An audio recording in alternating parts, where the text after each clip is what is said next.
de modo geral, nós temos esse processo histórico instalado até então no país, sendo a época do Brasil colônia, né, marcada pela chegada da família real e a necessidade de controle sanitário, a época da República Velha, no qual se instala um modelo campanista, principalmente demarcado por Oswaldo Cruz e por Carlos Chagas, e o desenvolvimento de saneamento e combate a epidemias. Aí a gente já tem os princípios de uma atenção à saúde fundamentada na prevenção, e o início do século XX, com a instalação das medidas de Oswaldo Cruz e a criação de campanhas de vacinação, que vai ser uma das propostas mais usuais no país hoje. O processo de industrialização, a partir do momento em que o processo de industrialização, em meados do século XX, começa a ser mais ativo no país, nós temos alguns desenvolvimentos históricos acompanhando no que se refere à evolução de saúde.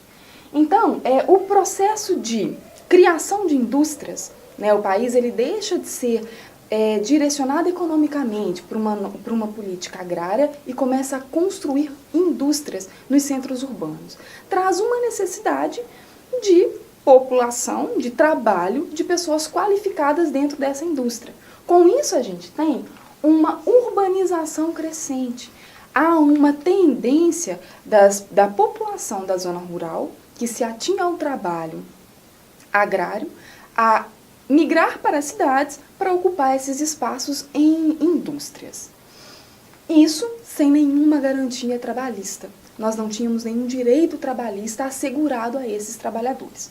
No entanto, a população brasileira, a população que se instalava nesses principais centros urbanos, não dava conta dessa demanda industrial, né? O trabalho começou a se desenvolver de forma eminente e não tínhamos sujeito suficiente para ocupar esses cargos. Com isso, tivemos uma importação de trabalhadores, principalmente da Europa, né? Sujeitos vindos da Europa começaram a desembarcar nos centros urbanos nacional e ocupar esses cargos. E esses sujeitos, vindo da Europa, tinham conhecimento de leis trabalhistas, né? Uma vez que isso já havia sido desenvolvido na Europa. Chegando no Brasil e se deparando com uma realidade totalmente destoante da europeia, eles começaram a promover, junto aos grupos trabalhistas, algumas lutas, algumas reivindicações para com a garantia de seus direitos. E aí a gente tem os primeiros movimentos trabalhistas nacionais em reivindicação a acesso à saúde e à previdência social, inicialmente a esses dois princípios, a esses dois eixos. Então esse momento histórico é muito importante, porque ele demarca essa instigação populacional para com o acesso aos seus direitos trabalhistas, né? Então a gente tem esses europeus, sobretudo os italianos, tendo conhecimento dos seus direitos e levando esses questionamentos, essas lutas para com a classe trabalhadora do país.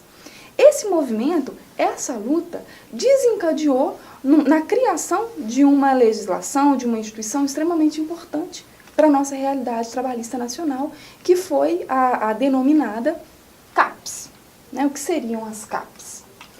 Caixas de Aposentadorias e Pensões. Foi a primeira iniciativa governamental que garante à população trabalhadora, né, garante aos trabalhadores, acesso a serviços de saúde e a serviços de previdência social, de aposentadoria, né? Então foi o primeiro documento em que institui isso enquanto um direito dos trabalhadores. Quais são as características desse instrumento, né? Foram instrumentos organizados pelas empresas privadas, então não era uma instituição, uma legislação específica do Estado ou do governo. As próprias empresas formavam esses direitos dos cidadãos, né? Então, obviamente, que dentro dessas propostas estavam embutidos os interesses empresariais, não apenas os interesses dos trabalhadores. Então, não atendia tão amplamente o que necessitava a população trabalhadora.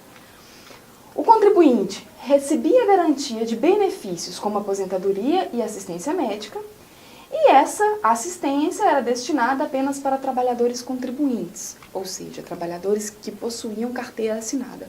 Os que não possuíam não tinham direito a acesso a esses serviços de saúde.